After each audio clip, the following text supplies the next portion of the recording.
ಅಂತಕ್ಕಂಥ ಭಾನುವಾರ ಹುಣ್ಣಿಮೆ ಪ್ರಾರಂಭ ಆಗಿರುತ್ತೆ. ಯಾವುದು ಅಂದರೆ ಫೆಬ್ರವರಿ 1 ಭಾನುವಾರ ಬೆಳಿಗ್ಗೆ 5:50ಕ್ಕೆ ಹುಣ್ಣಿಮೆ ಪ್ರಾರಂಭ ಆಗುತ್ತೆ.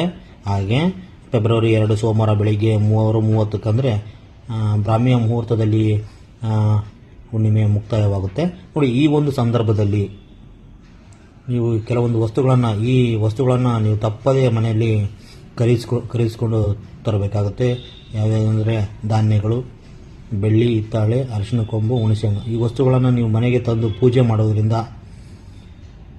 ಆ ಹುಣ್ಣಿಮೆಯ ಪ್ರಾರಂಭದ ದಿನದಲ್ಲಿ ನೀವು ಪೂಜೆ ಮಾಡ್ತಕ್ಕಂಥ ಒಂದು ಸಂದರ್ಭದಲ್ಲಿ ನಿಮ್ಮ ಮನೆಯ ದೇವರು ಅಥವಾ ಕುಲ ದೇವರು ನೀವು ನೆನೆಸ್ಕೊಂಡ್ಬಿಟ್ಟು ಪೂಜೆಯನ್ನು ಮಾಡಿ ಆವಾಗ ನಿಮಗೆಲ್ಲ ಒಳ್ಳೆಯದಾಗುತ್ತೆ ಅಂತ ಹೇಳ್ತಾ ಈ ಒಂದು ವಿಡಿಯೋವನ್ನು ಶೇರ್ ಮಾಡಿಬಿಟ್ಟು ಲೈಕ್ ಮಾಡಿ.